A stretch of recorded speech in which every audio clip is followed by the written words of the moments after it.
Welcome to Lavanya's life style. Friends, ఎప్పటిలాగే ఈరోజు కూడా ఒక మంచి డివోషనల్ వీడియోతో మీ ముందుకు వచ్చేసానండి. ఫ్రెండ్స్, ఈరోజు మనం ఉగాదికి ముందు రోజు వచ్చే కొత్త అమావాస్య రోజు ఆ గ్రామదేవత పూజా విధానం మన ఇంట్లో ఎలా చేసుకోవాలో ఈరోజు మనం చాలా క్లియర్గా ఇప్పుడు తెలుసుకుందామండి. అలాగే లావణ్యాస్ లైఫ్ స్టైల్ ఛానల్ని మీరు ఫస్ట్ నుంచి ఫాలో అయ్యే వాళ్ళైతే మీకు తప్పకుండా మీరు ఆ వీడియోస్ని చూసే ఉంటారండి. నేను గ్రామదేవత పూజ ఇంట్లో ఎలా చేసుకున్నానో అనేది చాలా క్లియర్గా నేను అప్లోడ్ చేశాను. ఈరోజు మనం గ్రామదేవత పూజ మన ఇంట్లో ఎలా చేసుకోవాలో ఇప్పుడు చూద్దాం. ఫ్రెండ్స్, ఉగాదికి ముందు రోజు వచ్చే అమావాస్యని కొత్త అమావాస్య అంటారు.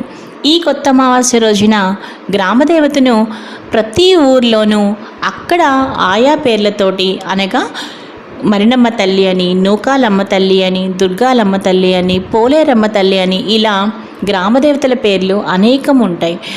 ఏ ఊరి ప్రజలు ఆ ఊరి గ్రామదేవత పేరు తలుచుకొని ఆ అమ్మవారికి ప్రతి సంవత్సరము కొత్త అమావాస్య రోజు చక్కగా పూజలు చేసుకొని నైవేద్యం పెడుతూ ఉంటారు.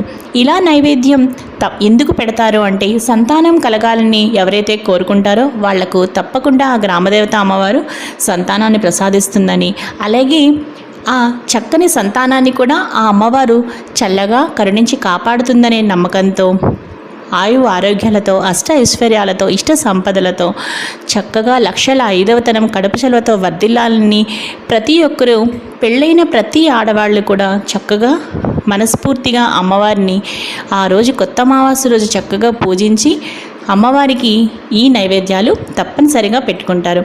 మరి ఆ నైవేద్యాలు ఏంటో ఇప్పుడు తెలుసుకుందాం.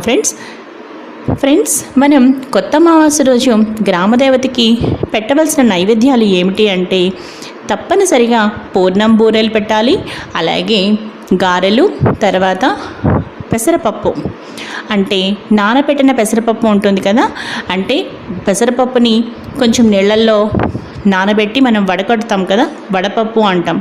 వడపప్పు, అలాగే పానకం, దానితో పాటు చక్కగా అన్నం, ఇంకా కొన్ని ప్రాంతాల్లో తెల్లగపిండి కూడా చేస్తూ ఉంటారు, తెల్లగపిండి కూర.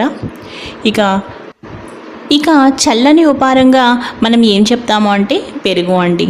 తప్పనిసరిగా, అంటే పెరుగు అన్నం అని చెప్పట్లేదండి, విడిగానే చక్కగా ఒక పెరుగు కప్పు అనమాట. ఇక వేడి ఉపారంగా అమ్మవారికి ఉడికించిన పెసరపప్పు, పసుపు ఉప్పు వేసి ఉడికించిన పెసరపప్పు ఏదైతే ఉంటుందో అందులో కూడా మనం బియ్యం మిక్స్ చేయమండి, జస్ట్ పెసరపప్పు అనమాట.